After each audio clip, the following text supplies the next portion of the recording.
tukmol, ito ang huli namin. Ayan o, wow, ang lalaki niyan. So ayan mga tukmol, punta fishing naman tayo. Dalawa lang kami magkasama ni Manang Ricky. Ayan o. So malapit na tayo sa ating spot. Ay, tuklas. Huli natin ay bahala na.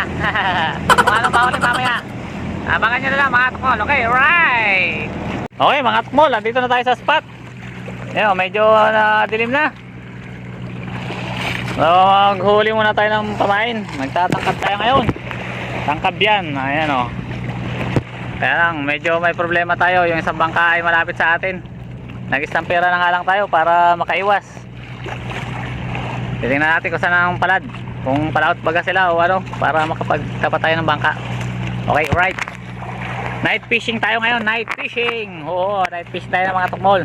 Mga tukmol, it's 8:27. So ito na ang ating nahuli, pusit mga tukmol. Yan o, kita ba? Hindi kita, yan ang nahuli ko pusit mga tukmol. Medyo marami-rami na rin yan. So yan ay pinapain lang natin mga tukmol. Ayun o, at 8:30 na. So dito ang mga iba nating kalapit na basnigan. So maraming basnigan dyan sa ating pagilid sa papuntang Dalaykan. Yan o, mas magilid pa sila kaysa sa atin mga tukmol. Yung mga basnig na yan, napakarami. Tsaka yung iba naman sa laot-laot ay pangalawan ng mga pangulong. Oh, okay. So wala pa tayong nakukuling pargo, wala pang nadawi. Ganda, papaling-paling pa tayo kasi wala pa tayong ano, talisukat. Sige. So time check mga tukmol, 8:57. So meron na tayo nahuling isang pargo dito. Ayun o, dalawa na yan. Isa yung nasa styrofoam ko yung nilagay. Wow, di ba ang laki mga tukmol o. Wow.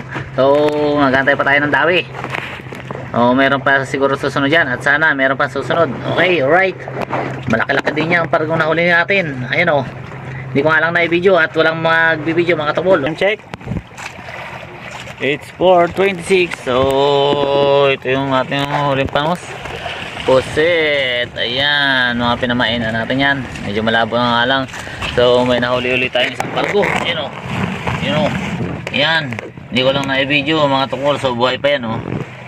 Kakahuli lang natin yan. Ayan o, gumagalaw-galaw pa yan mga tukmol.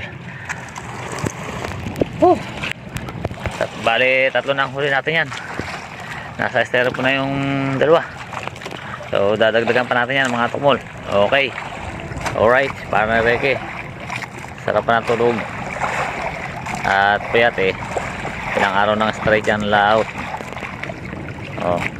Night fishing tayo, night fishing. Okay, alright.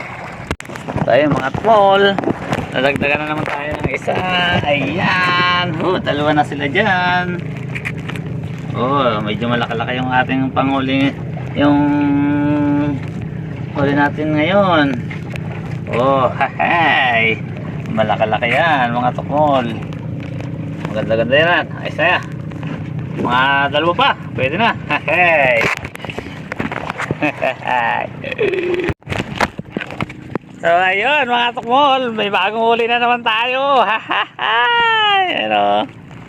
Yan. Pargo. Ano parinig eh. Parang di ka nang huli. So ayan o.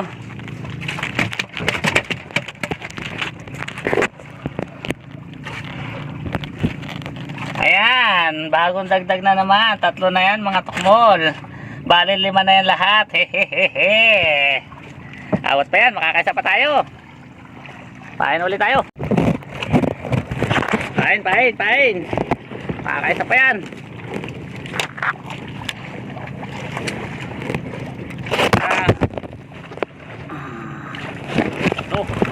Yun, ganda to. Papain natin. Kakaisa pa yan. Hindi lang isa. Yan o, pusit ang pain, fresh. Kita nyo yan? Hahay. Ito na, tingnan natin. Yan, ganyan. Kaya pa yan. Pare, kaya pa yan, makakadalwa ka pa. So ayun mga tukmol, good morning, good morning. Umaga na tayo dito. Fully reveal na tayo. Ayan, meron tayong konting pusit ha, pang ulam, sarap, wow. So ayun mga tukmol, ito ang huli namin. Ayan wow, ang lalaki niyan. Hindi ko lang na-videohan ang paghuli kasi nga walang taga-video. Ako ang nagbatak niyan lahat. Namarder si Parang Ricky dyan, mga tukmol. O diba, lalaki, sarap. Night fishing yan mga katukmol. So sa gabi namin yan hinuhuli. Night nga, diba? Ang lalaki ano. Sarap, sana ang pangulam niyan. Woo, jackpot. O malapit na tayo sa Dalaykan mga tukmol. Okay. Oh, bareke wow. Tutuhugin na natin yan mga tukmol. Okay, alright.